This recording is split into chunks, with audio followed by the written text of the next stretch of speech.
Okay. Siap. in the mass, but nothing the people in online for this. Bismillahirrahmanirrahim. Assalamualaikum warahmatullahi wabarakatuh. Waalaikumsalam. Pada malam hari ini kita masih berkenan berkumpul bersama untuk ikut tausiah yang insyaallah akan kita Ustaz pandukan dengan tema petunjuk Al-Quran dalam menciptakan keluarga madani. Marilah kita bersama-sama menyiapkan diri kita dengan khusyuk agar kita dapat mengambil hikmah nanti apa-apa yang akan diajarkan oleh Ustaz Marjuan. Tafadhol Ustaz. Syukran jazilan. Bismillahirrahmanirrahim. Assalamualaikum warahmatullahi wabarakatuh. Waalaikumsalam. Alhamdulillahilladzi wa kafa wassalatu wassalamu ala nabiyil mustafa wa ala alihi wa sahbihi ahlus sidqi wal wafa. Ashhadu an la ilaha illallah wahdahu la syarika lah wa ashhadu anna Muhammadan abduhu wa rasuluh alladzi la nabiyya ba'dah. Allahumma fassalli wa sallim wa barik ala nabiyyina wa habibina wa muallimina sayyidina Muhammad wa ala alihi wa sahbihi wa sallam. Alhamdulillah, segala puji bagi Allah yang masih memberikan kita nikmat yang tertinggi yang diberikan kepada anak Adam, yaitu nikmat keimanan. Nikmat iman akan mempunyai buah. Iman kalau tidak mempunyai buah, maka dia iman yang lalai. Iman yang berbuah, iman diibaratkan pohon, adalah iman yang berbuah istiqamah. Nikmat istiqamah lah yang mengantarkan kita baru letih lagi. Masih ada letih pulang bekerja, masih ada letih lagi baru selesai menghadapi macet. Tapi karena istiqamah, maka semuanya itu hilang. Karena bukan dia lagi yang berjalan, tapi ruhnya sudah dicas, sudah ditiupkan kepadanya sabat, keteguhan dari Allah Subhanahu wa taala, sehingga letih-letih badan itu bisa dikalahkan ya dengan sabat tadi, dengan sifat teguh. Insyaallah selawat dan salam kita sampaikan kepada baginda Rasulullah sallallahu alaihi wasallam. Karena cinta baginda Rasulullah, karena perjuangan baginda Rasulullah, kita dapat merasakan manisnya keimanan. Bapak-bapak, ibu-ibu bisa bayangkan sendiri, tanpa ada perjuangan, tanpa ada cinta, tanpa ada tangisan baginda Rasulullah, lafaz Rasulullah, ya, keringat dalam berjuang, gigi ginsul yang berdarah, kening yang masuk ke dalamnya besi, ya, pingsan karena ditekuk oleh pedang pada perang Uhud, maka risalah dakwah tidak akan sampai kepada kita. Kita bisa menjadi seorang jahil, tidak beriman kepada Allah. Tapi karena perjuangan Rasulullah, dakwah Rasulullah, perjuangan para sahabat, kita dapat merasakan manisnya iman.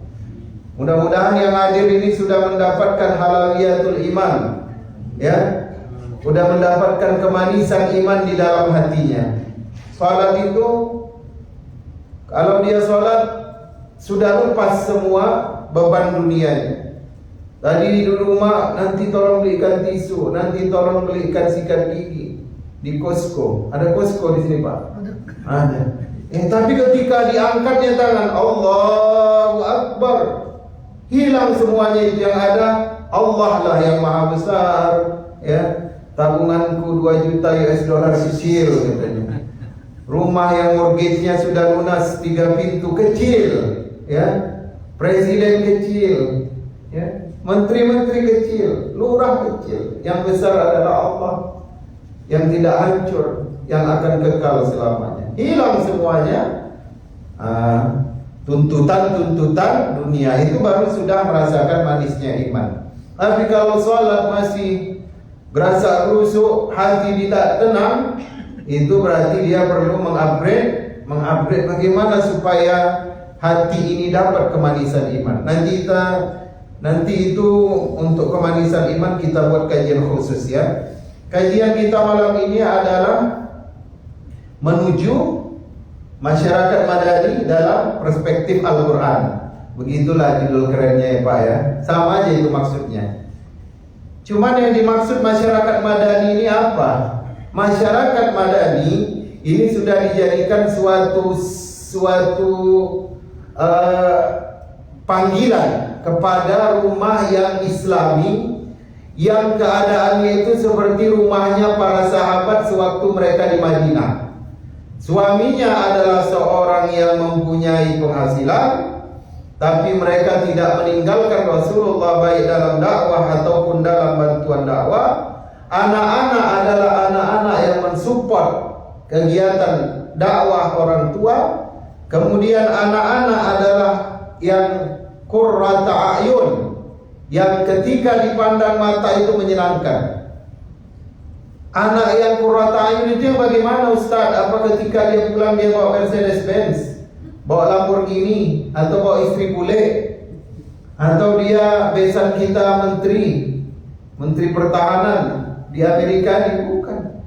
Yang menyenangkan mata itu ya, yang ketika dia berjumpa dengan dia ya, senang hati kita. Kenapa? Karena sholatnya, karena bacaan Al-Qurannya ya, karena kasih sayangnya kepada fakir miskin, baktinya kepada orang tua, kelembutan hatinya ya.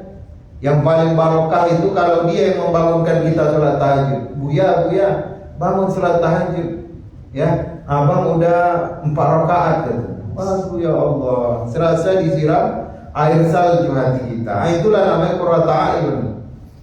Standarnya apa? Itulah doa yang sering kita bacakan. Rabbana hab lana min azwajina wa dzurriyyatina qurrata a'yun waj'alna lil muttaqina imama. Jadi imam bagi orang yang bertakwa. Kalau mau menjadikan anak qurrata a'yun, dia harus bisa jadi imam sholat. Itu standar yang paling utama.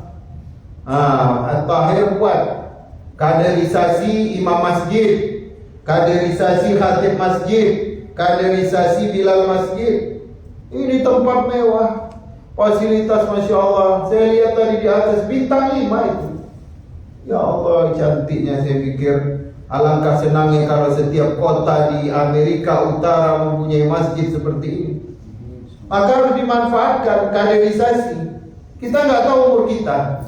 Ya, masa nanti kita pergi menghadap Allah, masjid cuma diisi waktu Jumat saja? Na'udzubillah. Ya, mudah-mudahan nanti dari At-Tahir inilah mulai peradaban Islam di bumi Los Angeles. Amin ya rabbal alamin. Jadi orang nanti kalau datang ke LA dari Indonesia, orang bukan mau foto di Beverly Hills, ya, kayak saya. Tapi orang mau foto di mana? Masjid At-Tahir katanya. Pencetak cendekiawan Muslim Amerika, Masjid At-Tahir. Dia punya institut, ya. Mudah-mudahan diundang saya kan. Baiklah jamaah yang dimuliakan oleh Allah Subhanahu wa taala. Bagaimana kita menciptakan masyarakat Madani ini, keluarga yang Islami ini? Pulang dia assalamualaikum Buya, waalaikumsalam ya Bunaya, kata ayahnya. Udah makan Buya belum? Belum. Buya pengen makan apa? Ya, pengen makan sandwich. Dia buat sendiri dengan senyuman keikhlasan. Ya, kenapa? Karena dia belajar akhlak dari sirah nabawiyah. Bagaimana Rasulullah itu selalu ya memuliakan orang-orang lemah, orang-orang tua. Bahkan nama anak yang terakhir yang hidup, yang perempuan, Fatimah, itu karena apa? Karena teringat dengan kasih sayang neneknya, yaitu istri Abdul Muttalib, itu Fatimah namanya, orang Madinah. Jadi ketika saking baiknya Fatimah itu Pak, Aminah itu ketika ditinggal Abdullah itu berapa umurnya Pak? Masih muda belia. Ibu Rasulullah itu ditinggalkan oleh suaminya umurnya 20 tahun. Abdullah meninggal umur berapa? 25 tahun. Sudah berisi apa istrinya. Nah, ini ada yang belum. Ya, 25 tahun ya belum punya gandengan, kalah berarti sama tergandeng. Ya, kalah sama kelapa. Ya, kelapa itu kalau dijual di Medan digandeng dia Pak 2, nggak ada orang jual kelapa 1. Jadi, ya, saking baiknya ini mertua Pak, Aminah nggak mau pulang ke Madinah Pak. Aminah kan orang Madinah, tinggal sama mertua, padahal kan masih muda, ya kan? Orang tua kaya raya di Madinah, pengusaha, punya kebun, tapi mau tinggal bersama Abdul Muttalib. Karena apa? Karena kebaikan dari ibu mertua Fatimah. Yang kedua, istri Abu Talib namanya Fatimah. Rasulullah itu 3 tahun besar di rumah Abu Talib. Jadi dia dapat kasih sayang seorang ibu dari uaknya lah ya, dari tantenya ini. Maka untuk mengenang jasa para pahlawan dalam kehidupan Rasulullah, diberikanlah nama anaknya yang paling dia sayangi, yang wanita, yang dinikahkan kepada Ali bin Abi Thalib. Dan dari mereka dilahirkan keturunan Rasulullah yang diberikan nama Fatimah. Itu tanda Rasulullah hormat kepada orang tua itu. Jadi kita kalau ada dapat anak perempuan, misalkan Allah beri rezeki kan, dapat anak perempuan, kasih nama nenek kita, ya, atau kasih nama ibu kita. Itu kebiasaan orang Arab begitu, ya Pak. Jadi bagaimana caranya kita menciptakan keluarga yang madani ini? Ya. Yang paling pertama yang kita lihat, cobalah kita balik kepada Al-Quran.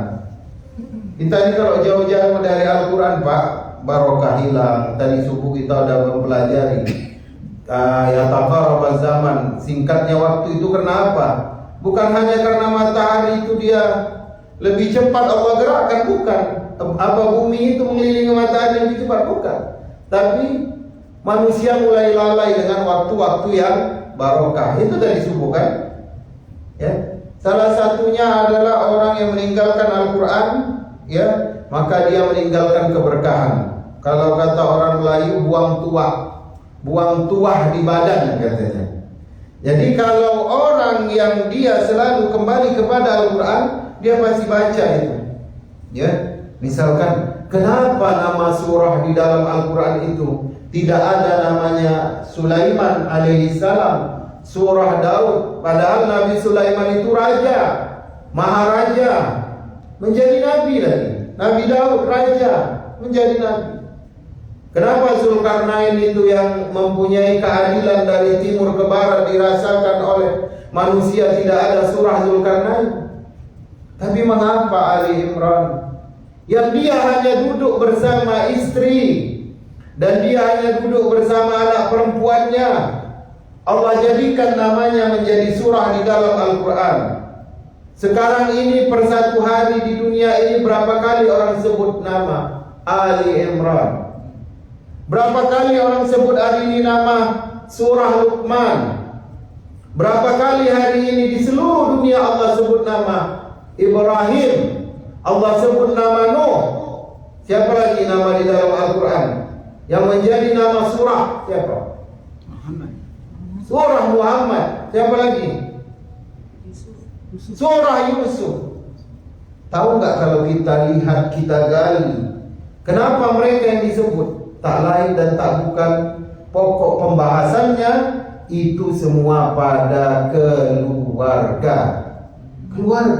Kelebihannya di keluarga. Maka umat modern ini dia salah.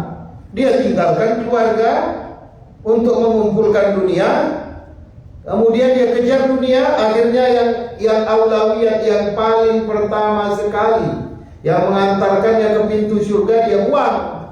Ya udahlah, nanti Sabtu Minggu aja lah kita pergi ke masjid, bawa anak-anak. Udahlah, nanti Sabtu Minggu aja lah kita belajar ngaji. Senin sampai Jumat capek. Ya, padahal kalau dia balik, ini kenapa nama Ali Imran pula? Ali Imran ini kan dia itu adalah seorang hakim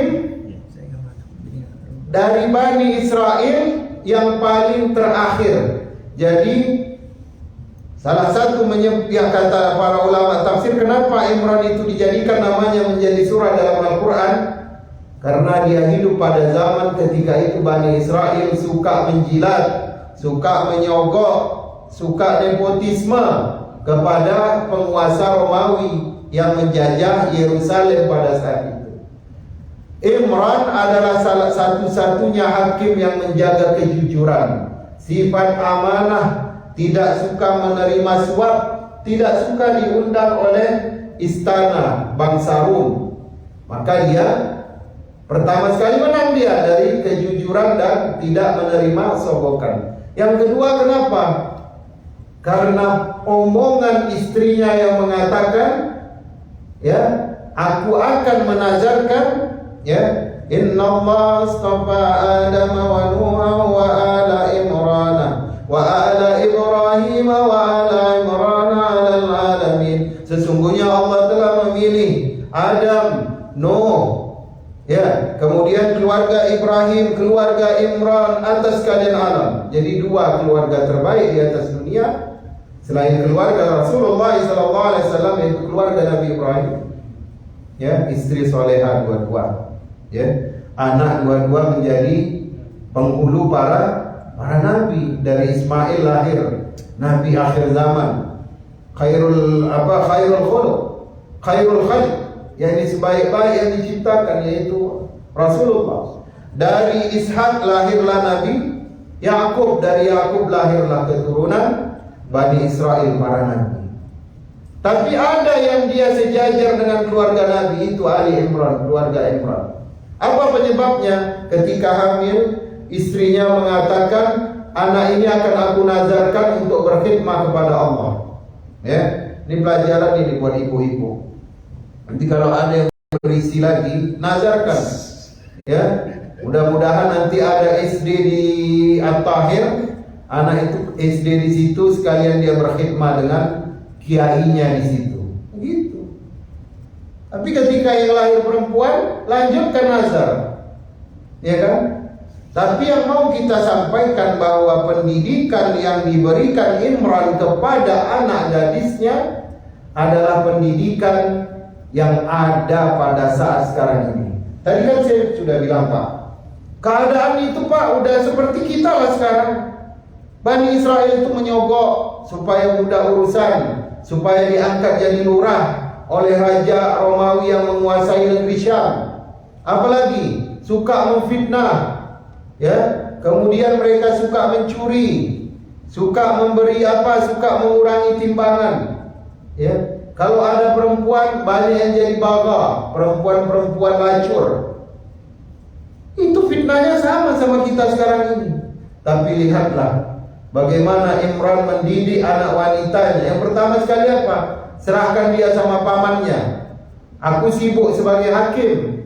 Serahkan dia kepada pamannya. Pamannya Nabi siapa? Nabi Zakaria. Nabi Zakaria dididik oleh Zakaria. Istri Nabi Zakaria itu adalah adik dari istrinya Imran. Serahkan. Tapi apa niatnya? Niatnya mengabdi dulu kepada Allah di Baitul Maqdis, sambil nanti dia dididik ilmu agama oleh Nabi Zakaria dan santainya. Itu, Pak. Jadi yang kalau kita mengatakan, apa saya hidup di Amerika, anak perempuan saya ini, itu mungkin sudah dimaafkan oleh Allah kelalaian saya. Tidak bisa kita ngomong begitu. Tidak bisa.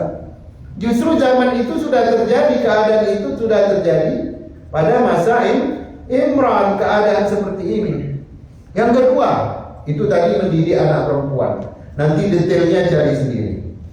Yang kedua, mengapa nama Luqman yang dijadikan nama surah di dalam Al-Quran? Luqman ini kalau kita balik kepada tafsir Ibnu Katsir, mungkin ada yang udah baca ya. Itu kan dia hanya seorang budak hitam ya, budak Habasyah. Ya, namanya Luqman bin Adnan bin Aram, gitulah ya. Luqman ini budak hitam, budak Habasyah.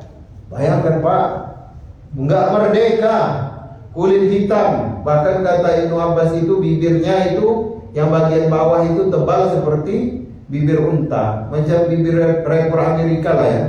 Bukan maksud saya rasis, tapi begitulah saya memberikan visualisasinya ke Bapak. Kalau dari segi rupa nggak dipandang. Kalau dari segi status manusia nggak dipandang, nggak merdeka.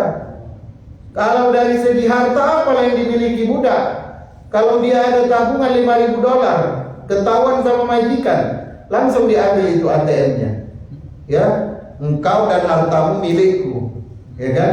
Sebagaimana perkataan Rasulullah kepada sahabat, kamu dan hartamu milik ibumu, kamu dan hartamu milik ayahmu.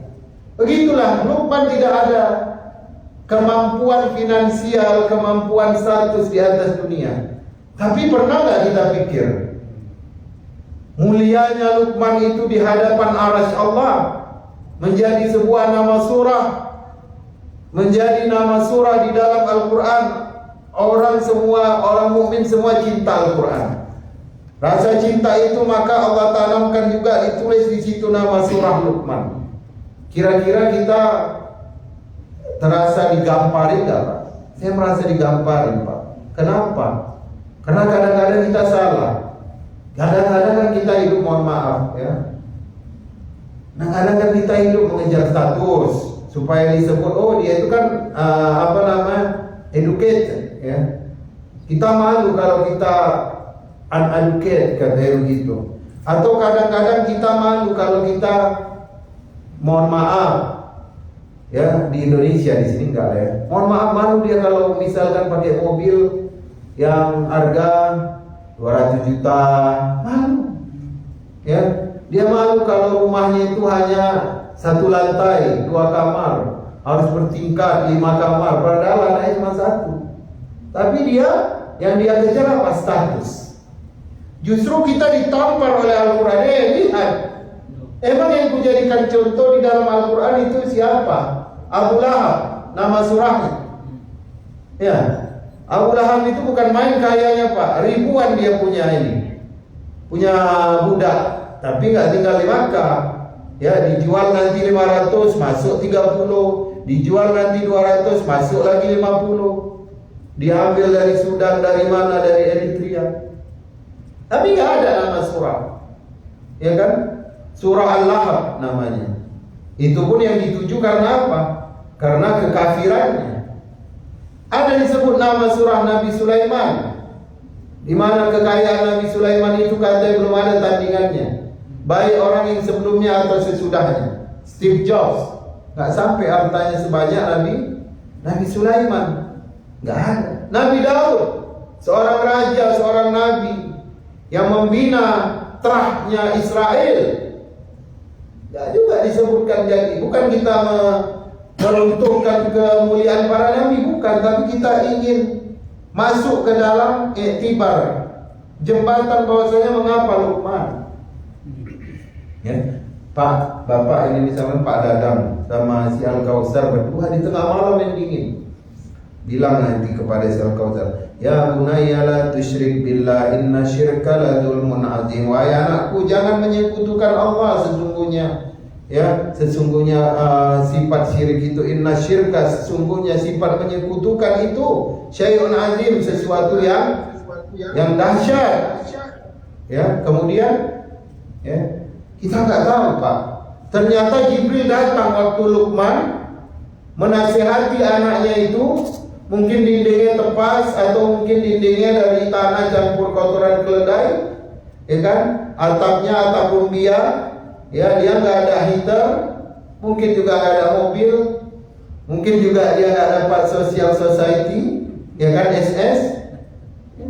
Ternyata direkam itu, Pak, nasihatnya kepada anaknya itu, si Saran namanya, Saran bin Luqman.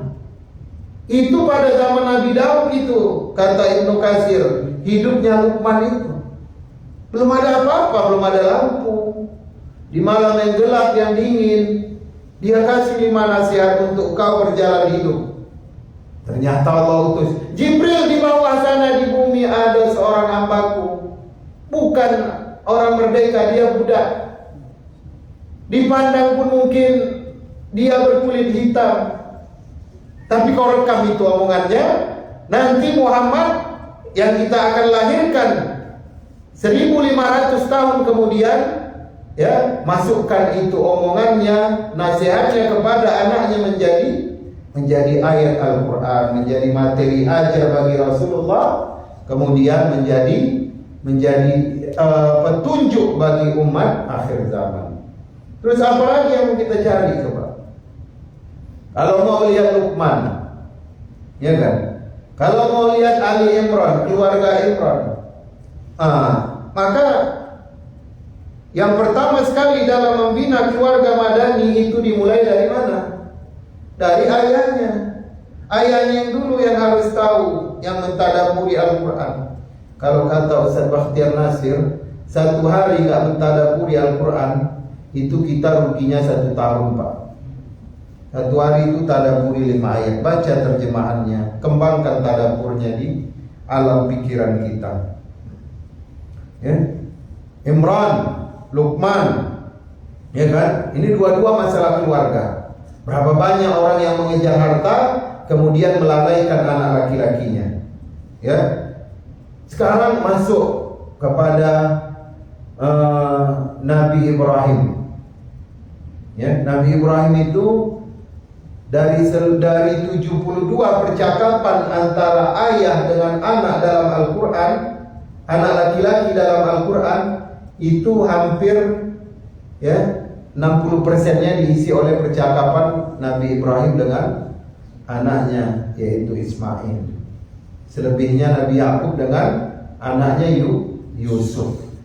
Ya, katanya, ya Bunaya, kata, kalau kita cerita tentang Nabi Ibrahim, ya, isinya juga tentang apa? Tarbiyah, kemudian pembentukan pemuda, ya, pembentukan karakter pemuda Islam, kemudian penekanan terhadap tawakal dimanapun kau hidup, ya, kata Nabi Yakub, ya baniya la tamutunna illa wa antum muslimun. Terserah, ya, kau mau kerja apa, ya, terserah kau mau istri orang apa, tapi pertahankan keimananmu, jangan engkau mati, ya, dengan melepaskan agama Islam, ya. Jangan sampai engkau mati meninggalkan anak yang tidak mengerti Islam.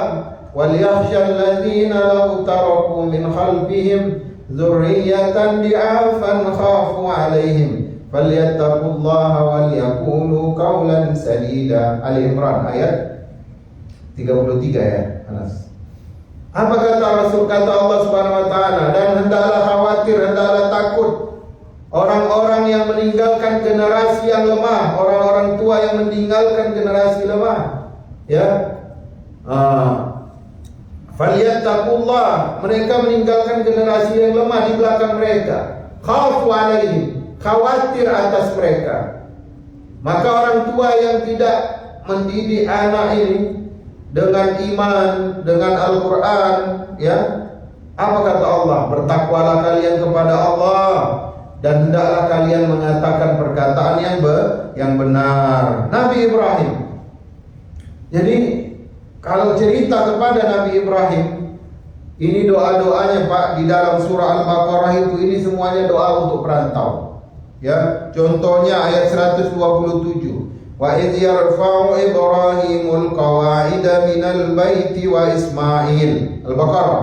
Dan ingatlah ketika Nabi Ibrahim menaikkan pondasi-pondasi Al-Bait, yaitu Ka'bah, bersama Ismail.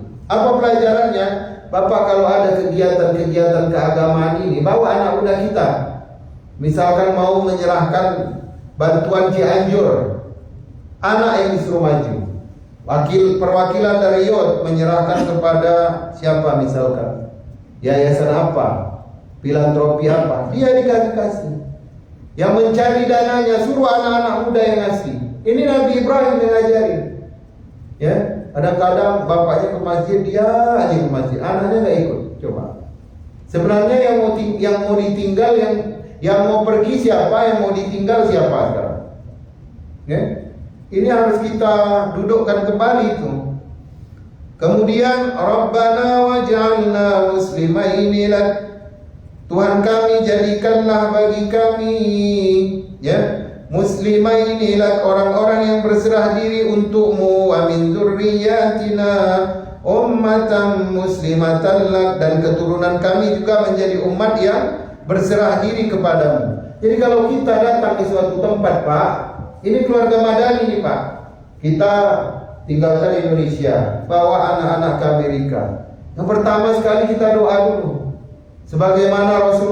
sebagaimana Nabi Ibrahim berdoa, ya Tuhan kami, jadikanlah ini anak kami, keturunan kami di LA ini adalah orang-orang yang berserah diri kepada Engkau. Ya, harusnya saya datang dulu waktu bapak-bapak, harusnya yang datang di sini yang baru hijrah nih, Pak. Ya, yang baru sampai, maka kita baca doa dulu. Ya Allah, jadikanlah anak kami, keturunan kami di LA ini adalah orang-orang yang selalu berserah diri menjaga keimanan kepadamu. Ya kan? Itu dulu. Kemudian doa yang kedua, ya Allah, kami telah tinggalkan anak kami, keturunan kami, ya di bumi LA ini, maka cukupkanlah mereka dari buah-buahan, cukupkanlah mereka dari makanan yang halal, ya kan? Cukupkanlah kebutuhan dunia mereka. Sehingga apa? Sehingga mereka tidak perlu bermaksiat untuk mencari pertolongan ataupun rezeki dari Allah Subhanahu wa taala. Ya. Jadi ketika kita berbicara tentang keluarga Madani ataupun pembentukan keluarga yang sesuai dengan anjuran Rasulullah, maka kita tidak lepas dari dua contoh. Yang pertama adalah Imran dalam mendidik anak perempuan pada zaman yang penuh dengan fitnah saat itu. Kemudian adalah kepedulian Luqman terhadap tarbiyah. Luqman mungkin gak SD, Pak. Luqman gak S1, Pak. Ya kan? Dia pun gak mungkin bisa belajar. Kalau jadi budak, mana bisa jadi belajar? Ya, sebentar disuruh ke sana, sebentar disuruh ke sini. Ya kan? Kadang-kadang mungkin majikannya lapar, dia manjat kurma dulu. Tapi dia tidak meninggalkan tarbiyah, kewajiban dia terhadap keturunannya. Kullu mauludin yuladu 'alal fitrah. Tiap-tiap kelahiran dilahirkan dengan membawa fitrah. Fitrah iman kepada Allah, fitrah punya kasih sayang, dan fitrah mempunyai cinta. Ya kan?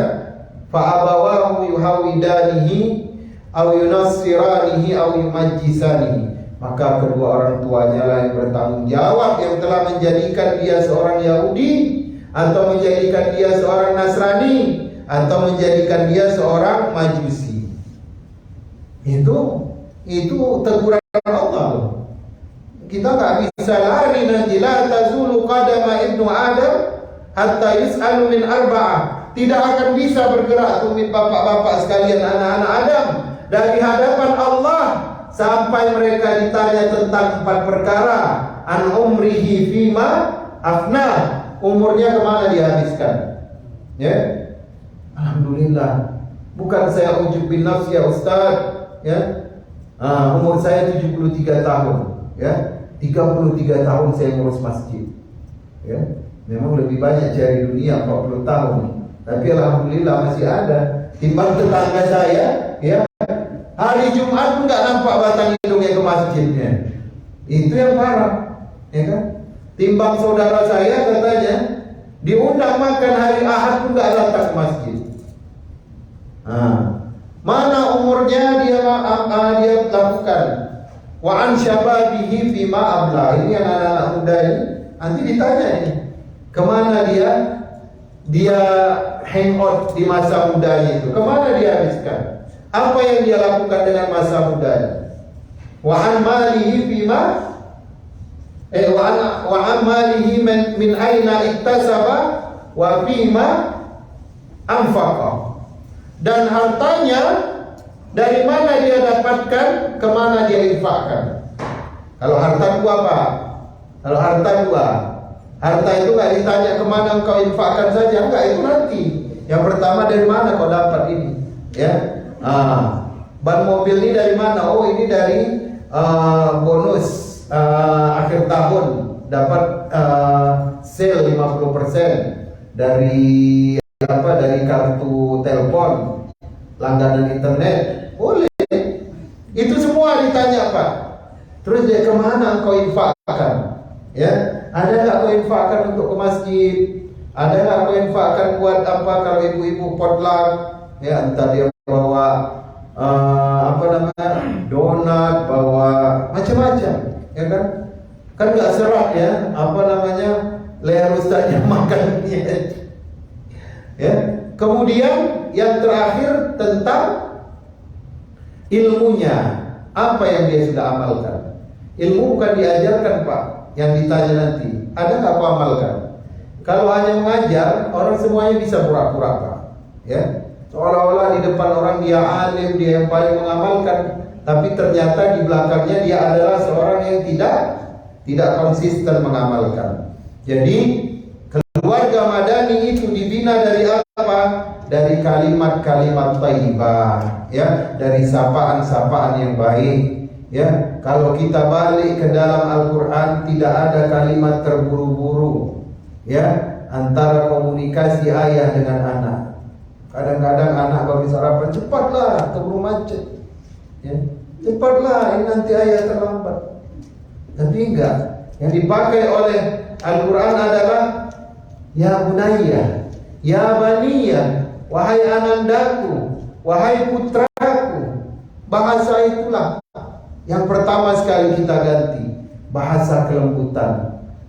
Ya, mekorazon, kata orang Hispanik, ya, buah hatiku. Mi amor, cintaku, kan gitu kan? Itu diajarkan kan sama orang Latin kan? Terus apa lagi? Lapor kita, artinya apa itu Pak? Lapar bukan?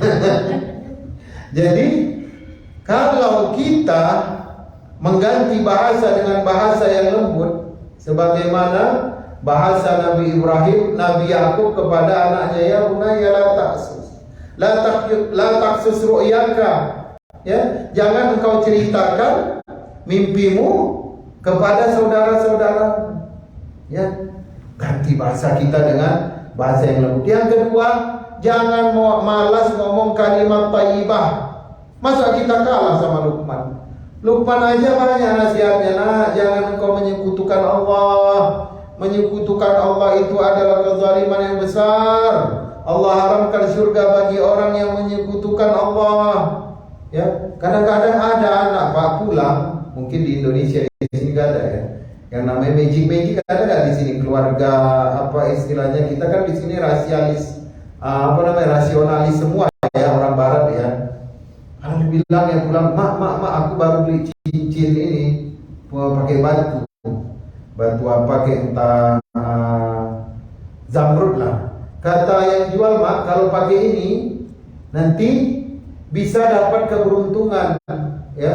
Kan lagi nggak ada kerjaan, nih, mudah-mudahan pakai ini bisa dapat kerja. Ayahnya nyantai aja baca koran. Kalimat seperti itu tidak langsung dibantah oleh ayahnya. Kadang-kadang anak cerita di telepon, tadi aku jumpa cewek, ya, Hispanik, tapi dia wajahnya agak-agak Korea, kayaknya dia campuran.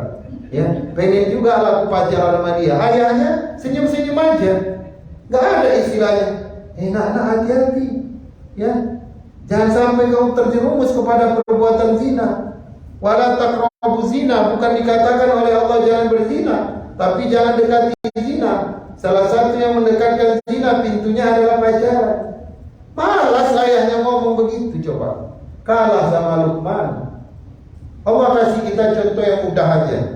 Ya, kata Allah, ya, Luqman itu dia kasih 5 nasihat. Yang pertama nasihat, jangan menyekutukan Allah. Sekarang kita tanya sama hati kita jawab dengan diri kita sendiri, diam-diam aja dalam hati. Pernah gak kita bilang sama anak kita, nak, ya, jangan sampai engkau bergantung kepada manusia, apalagi bergantung kepada benda mati. Ya, apalagi sampai engkau bergantung kepada tempat mencari nafkah atau perusahaan. Ya, yang engkau harus bergantung kepada Allah.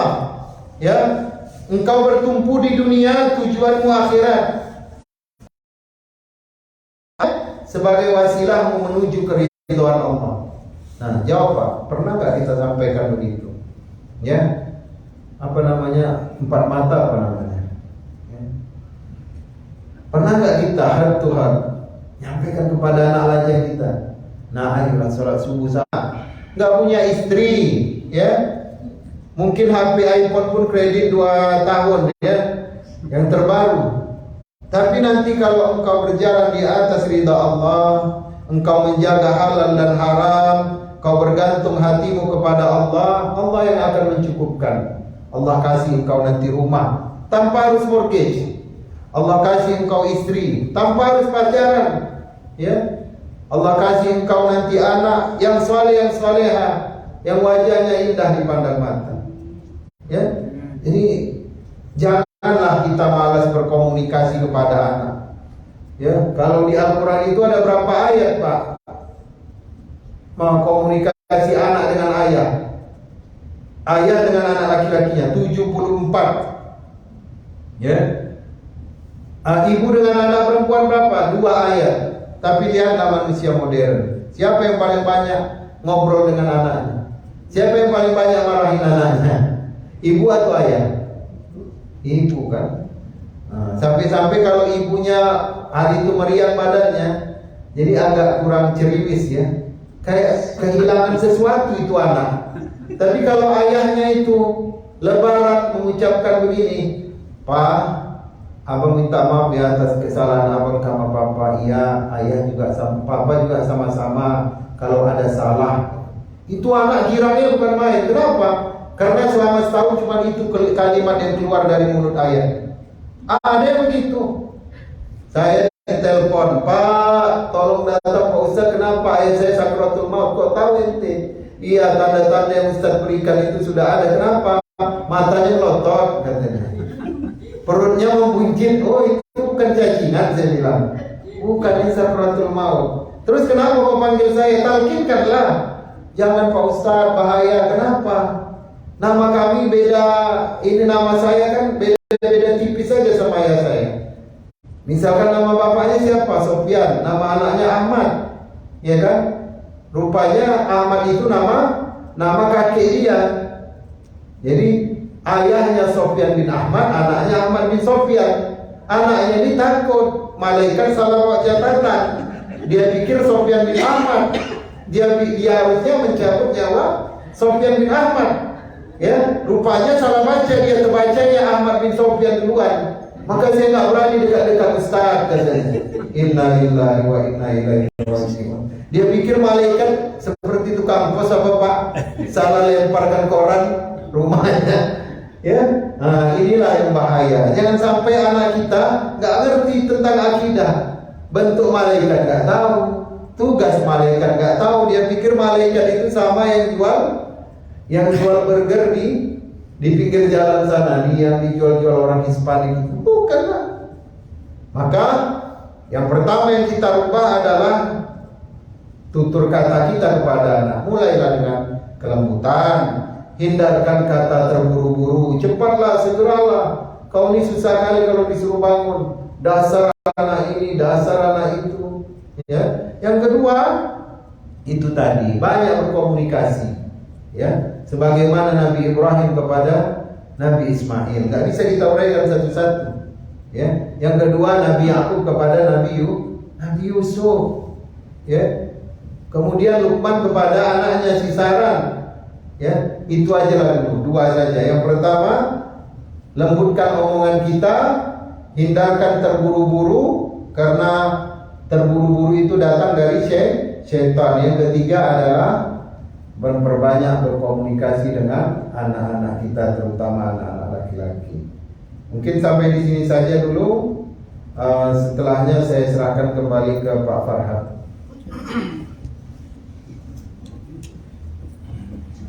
Pertanyaan. Suaranya Bapak, ibu-ibu, bapak-bapak, ada pertanyaan bapak-bapak? Ibu-ibu, ada yang bertanya? tanya Bu, ini Ustaznya jauh datangnya. Assalamualaikum Pak Ustadz. Salam. Waalaikumsalam. Dari dari Ibu Ami di Leicester ini. Yang saya mau tanyakan adalah sampai di mana batas-batasan kita untuk mendidik anak-anak kita, dan dari usia berapa kita mulai memberikan pendidikan khususnya untuk ibadah atau sholat gitu ya. Karena terkadang orang tua sudah cukup mendidik anak, terus anaknya yang susah atau tidak mau mendengarkan nasihat orang tua. Itu saja yang saya ingin tanyakan, Ustaz. Jazakallahu khair sebelumnya. Assalamualaikum warahmatullahi wabarakatuh. Waalaikumsalam warahmatullahi wabarakatuh. Mendidik anak mulai kapan ya? Batasannya sampai kapan? Kalau yang namanya menciptakan anak saleh itu semenjak memilih istri, Pak. Itu dari memilih istri, kemudian semenjak dia membuahi, ya terjadi pembuahan hamil, Al-Quran, banyak sedekah, ya kan, istri banyak puasa sunnah. Jangan pernah sekali-sekali bawa uang haram ke rumah. Kalau udah sekali bawa uang yang haram ke rumah, anak susah. Ya, orang tua yang bawa uang haram ke rumahnya, bukan anaknya yang diazab, Pak. Anaknya nggak ngerti. Dia umur 3 tahun, dikasih makan uang hasil korupsi. Dia nggak diazab, Pak. Dia diazab, dia menjadi contoh azab bagi ayahnya. Keras hatinya, susah dibilang. Itu kan musibah bagi ayahnya. Siapa yang diazab? Ayahnya. Nanti siapa yang diminta pertanggungjawabkan? Ayahnya. Maka kalau ada di sisi kita orang susah nggak makan, orang-orang kaya nggak tahu, terus ayahnya mencuri untuk ngasih makan anaknya, itu satu kampung berdosa itu, Pak. Ya, karena dia telah memberikan aset anak menjadi seorang, ya, menjadi seorang anak menjadi nakal. Aset umat dia biarkan menjadi aset dajjal. Jadi ketika sudah berkeluarga, ingatkan sama anak kita laki-laki itu, jangan kau bawa yang haram ke rumah, ya, rugi kau nanti nggak dapat investasi akhirat dari anak, ya. Biar dia makan telur setengah, biar dia makan telur dadar pakai tepung, yang penting itu dari duit yang halal, dari materi yang halal, ya. Walaupun dia kau bawakan stik sebesar sirloin yang besar, ya, kau kasih dia mashed potato yang enak-enak pakai keju, tapi kalau di dalamnya ada unsur yang haram, itu buat hati anak keras, ya. Banyak saya sudah jumpai, sudah tua menyesal, habis hartanya dibuat anak. Kenapa? Karena memang anak pertama, anak kedua, Ustaz, itu zaman saya seperti singa, halal haram saya hantam semuanya. Akhirnya apa? Menyesal di masa tua. Ya, kemudian mendidik anak itu dari umur berapa? Dari semenjak dia lahir itu, Bu. Ya kan? Itu sudah. Kalau nenek-nenek kita dulu kan setiap malam kan disolawatkannya anaknya, dibacakannya ayat kursi. Itu menghindarkan anak dari bisikan syaitan. Ya. Kemudian apa? Banyak dia bawa ini kepada para ulama. Kan ada sunnah ini dari Rasulullah. Yang punya kurma guru kita itu ditahnik, diletakkan di atas langit-langit mulut anaknya. Supaya apa? Supaya barokah gurunya itu, ya, sampai kepada anaknya. Tapi yang paling utama itu tadi, ya, kalau ayah dia makin taat kepada Allah, maka akan Allah nampakkan dari anak. Pernah nggak kita lihat? Pernah nggak Bapak? Pernah nggak kita coba? Sedang jauh dari Allah, Allah nampakkan dari anak. Anak kadang berantem, ya. Anak kadang dipanggil itu susah, hatinya keras. Kita tobat, kita istighfar, anak itu berubah, jadi lembut, ya, jadi senang, menggemaskan. Itu kadang bentuk perhatian Allah pada kita. Jadi mulailah sejak dia bayi, kemudian perintahkan dia sholat, disuruh dia sholat umur 7 tahun. Umur 9 tahun dia nggak sholat, dipukul dengan pukulan menasihatkan. Jadi jangan dimulai dari umur 7 tahun, Bu. Umur 4 tahun itu udah diajak dia untuk melaksanakan sholat, ditunjukkan cara sholat. Maka 7 tahun dia sudah terbiasa, 9 tahun tidak perlu dipukul. Terus kita udah berusaha, tapi anak tetap, mungkin karena lingkungan, mungkin karena dulu orang tua sibuk. Yang pertama, Jangan menyerah. Itu di dalam surah Al-Kahfi. Ketika 7 pemuda itu lari dari negerinya, menyelamatkan diri dari raja, mereka mau ditangkap, mau dibakar, Pak. Disalib, dibakar. Disalib, dibawa, dikumpulin kayu, jadi dibakar. Lari mereka.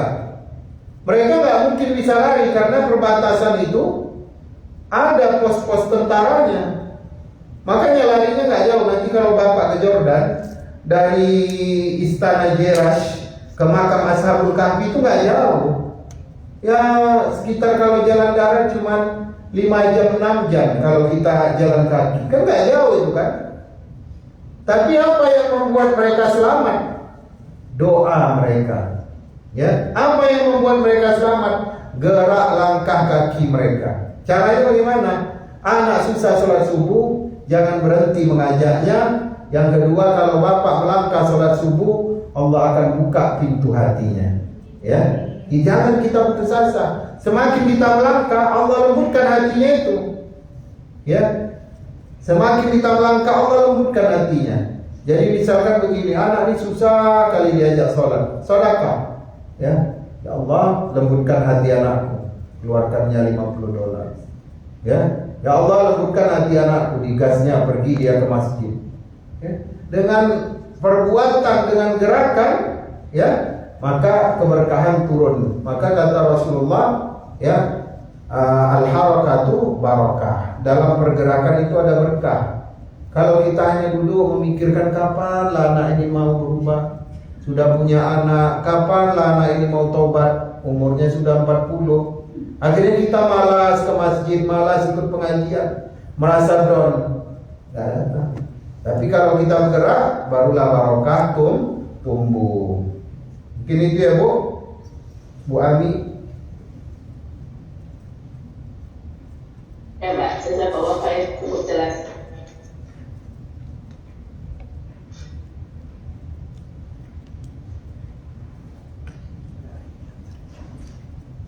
Jadi kosong. Yang lain mungkin yang di studio masjid.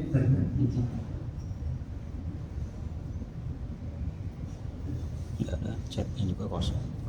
Sini kosong. Baiklah, karena sudah tidak ada lagi yang bertanya, mudah-mudahan semenjak malam ini kita mulai membina lah ya, bagaimana step by step untuk mendirikan keluarga yang madani di rumah kita masing-masing. Kalau sudah keluarga madani, maka mereka akan berkumpul di suatu tempat untuk menjadi orang-orang yang membuat suatu peradaban, yang menghilangkan kezaliman, kemudian membantu fakir miskin, kemudian keberadaannya bermanfaat untuk orang lain.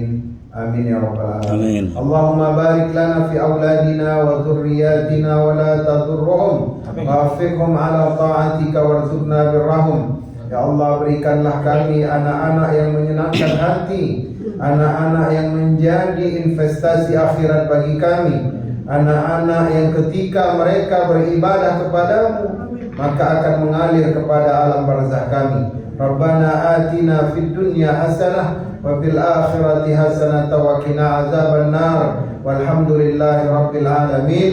Wassalamu alaikum warahmatullahi wabarakatuh. Waalaikumsalam. Alhamdulillah tadi kita mendengarkan tausiah dari Ustaz Arjuan. Insyaallah kita semua dapat mengambil hikmahnya dan dapat kita kerjakan dalam kehidupan kita sehari-hari. Amin amin ya rabbal alamin. Insyaallah kita bertemu kembali besok jam 6.30 setelah sholat Isya berjamaah dengan tema yang lain. Terima kasih kepada Bapak Ibu sekalian yang telah hadir malam ini baik di masjid, di Zoom maupun di Facebook. Semoga Allah Subhanahu wa taala menerima segala amal ibadah kita. Amin amin ya rabbal alamin. Sekian, assalamualaikum warahmatullahi wabarakatuh. Waalaikumsalam warahmatullahi wabarakatuh.